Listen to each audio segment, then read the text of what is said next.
அயர்லாண்டில் என்னோடய ஃபர்ஸ்ட் ப்ரெக்னென்சியோட part 2 second trimester week 13 to week 28, அதாவது 4th month டு 7th month எக்ஸ்பீரியன்ஸ் தான்.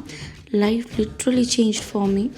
பார்ட் 1ல் என்னோடய first trimester week 0 to week 12 experience post பண்ணியிருப்பேன். ரொம்ப ஹாப்பியாக இருந்தேன். 12th வீக் எண்டில் CUMH மெட்டர்னிட்டி ஹாஸ்பிட்டல் கார்க்கில் ஃபஸ்ட்டு ஸ்கேன் பண்ணி பேபியோட ஹார்ட் பீட் கேட்க சான்ஸ் கிடச்சிது.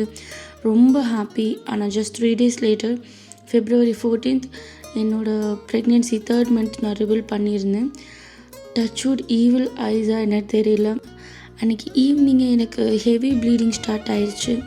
பேண்ட்ஸ், ஃப்ளோர், கார் சீட் எல்லாமே எவ்ரிவேர். நான் டோட்டலாக பிரேக் ஆகிட்டேன். மோகனும் ஹாஸ்பிட்டலில் எமர்ஜென்சிக்கு ஓடினோம். லக்கிலி பேபியோட ஹார்ட் பீட் கன்ஃபார்ம் பண்ணாங்க, நார்மல்னு சொன்னாங்க. ஆனால் ப்ளீடிங் ரீசன் தெரியவே இல்லை. லைக் நிறைய விமன் இதை வந்து கான்ட்ரூ பண்ணியிருக்காங்க. Few days later they found large subchorionic hematoma inside uterus. அது வந்து பார்த்திங்கன்னா ஒரு ரத்த கட்டின்னு சொல்கிறாங்க, which is 8 centimeter to 4 centimeter.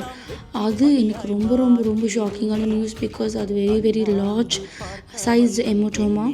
Doctor சொன்ன words I still remember. Might end up in miscarriage R preterm. But நானும் மோகன் பேபியோட ஹார்ட் பீட் ஒவ்வொரு டைம் கேட்குறச்ச ஸ்கேனில் மோட்டிவேட் ஆகிட்டே இருந்தோம். ப்ரொஜெஸ்ட்ரான் ஸ்டார்ட் பண்ணினேன். Daily spotting, emergency visit, almost 5 times மேலே நான் வந்து மெட்டர்னிட்டி ஹாஸ்பிட்டல் போயிருக்கேன். அந்த ப்ரொஜெஸ்ட்ரான் வந்து பார்த்திங்கன்னா வஜைனல் ப்ரொஜெஸ்ட்ரான் எக்ஸ்பீரியன்ஸ் வந்து அவ்வளோ ஈஸி கிடையாது. டெய்லி இன்சர்ட் பண்ணணும். ஸோ பேபி வந்து எனக்கு ஃபுல் டேர்மில் வரணும், ப்ரீடேர்மில் இருக்கக்கூடாதுன்றதுக்காக நான் எவ்ரி நைட் அந்த பெயின் கோ த்ரூ பண்ணேன். செகண்ட் ட்ரைமஸ்டரில் எக்ஸ்பெக்ட் பண்ணது எல்லாமே ஆக்டிவாக இருக்கணும், வாக்கிங் போகணும், 5th month 7th monthலாம் பேபி ஷவர் பண்ணணும்னு. பட் இதில் நடந்தது வந்து பேபி ஷவர் மட்டும்தான். பை காட் கிரேஸ் என்னோடய பெயின் காட் புரிஞ்சு எனக்காக அந்த ஒரு குட்டி ஹாப்பினஸை என் சரௌண்டிங்ஸ் மூலயமா கொடுத்துருக்காரு. அதுவும் அயர்லாண்டில் very blessed. Completely bed rest தான். அயர்லாண்டோட வெதர் பற்றி உங்களுக்கு தெரிஞ்சிருக்கும்னு நினைக்கிறேன். சன்லைட்டே இருக்காது. ஸோ வைட்டமின் D ஸ்டார்ட் பண்ணினேன். அண்ட் ஜெஸ்டேஷ்னல் டயபெட்டிஸ் டெஸ்ட் எடுத்தேன்.